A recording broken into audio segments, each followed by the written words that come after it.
Hello, I'm Dudley Bright, and Jonathan Corey has asked me to talk about The Eternal Quest. What a fine trombone solo it is. And in its time, it was a groundbreaker. Before that, trombone solos, and in fact most brass band solos, were merely slow melodies or theme and variations. But this is a real symphonic movement.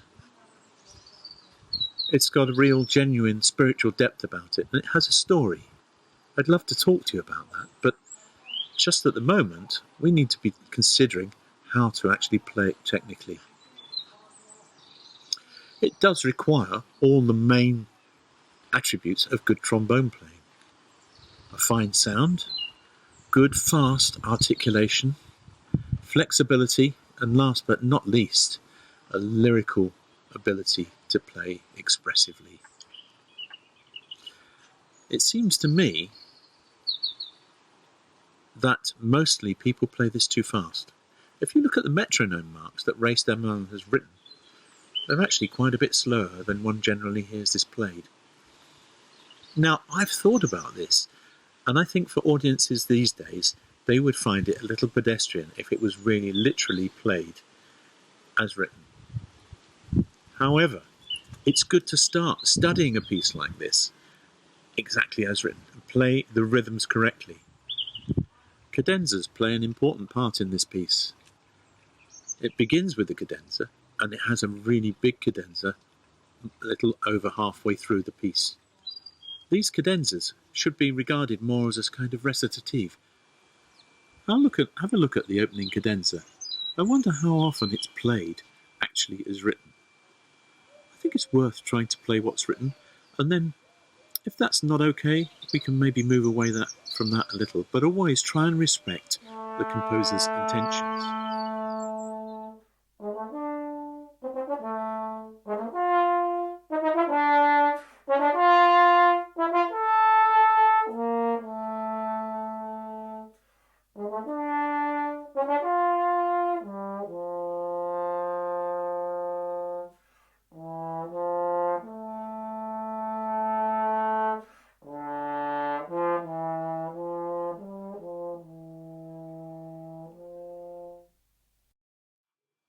Now we come to letter C.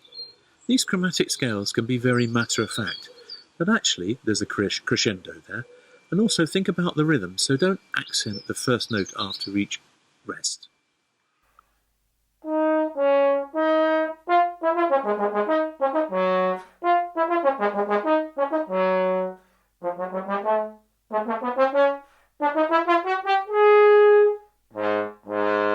The fifth bar of letter D is the chorus of the song on which Steadman-Allen has based this piece.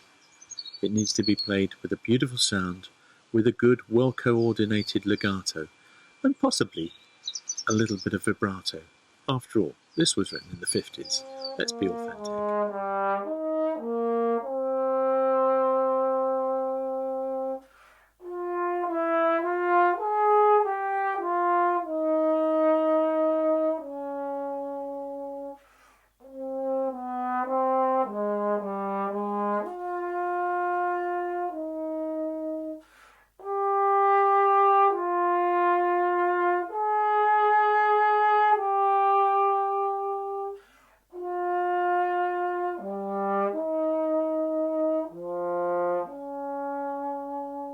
Letter F to letter I are probably some of the most demanding technically parts of the piece.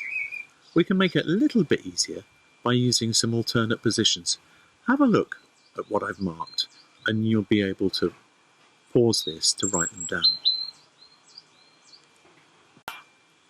Many trombone players try and avoid using alternate positions because they don't sound great. But it does rely on two things. One of them is playing them in tune. Compare them with their normal, legit position and play them in tune and find out exactly where they are. In this, the middle C or concert B flat in fifth position is a difficult one, and it needs to be sharpened in order to sound in tune. But also, it's a bit dull in sound, so practice trying to brighten that sound up. So don't just change the tuning, try and brighten the sound and centre it so it sounds better.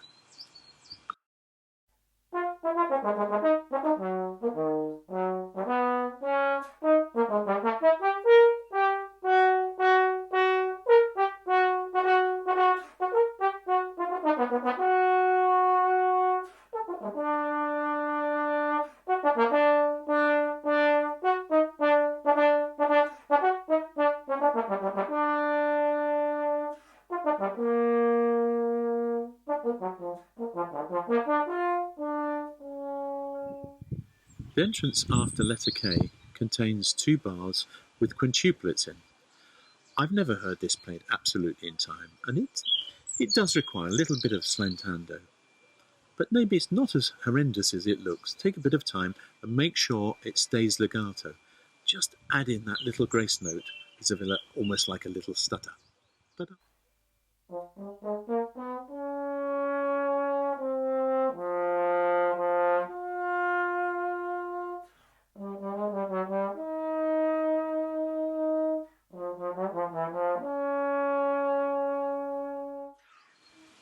After letter L comes this big cadenza. Try and keep it going and try and keep a line so it's not disjointed. Don't allow the pauses to become too big. At the 3rd bar of the disperato, we have a chromatic scale. Often the beginning 2 beats are played too slowly. This is still in tempo, crotchet 100. Don't begin to slow down until 2 beats later and make it an even rallentando. There's plenty enough time to reflect when we get to the long bottom A.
For some, letter N is a moment of display, but for me it's reflective, and the quote of the tune should be played lyrically, and even the semiquavers shouldn't be punched out, they should be played with a line.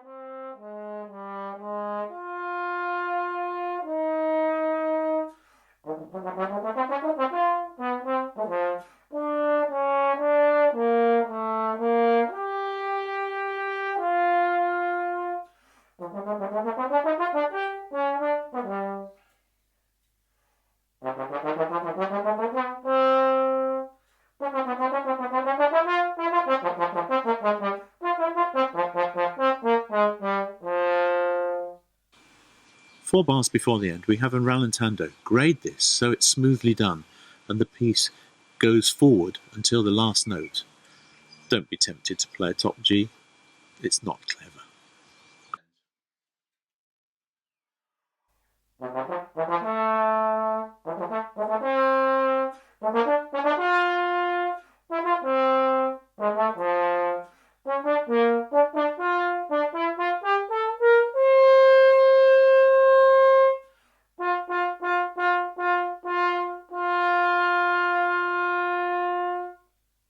When all's said and done, this is a wonderful piece of music, and actually, it's quite bomb-proof. I've heard quite wildly differing interpretations, and it still comes off. And that it's something that, even to this day, moves me and the listeners.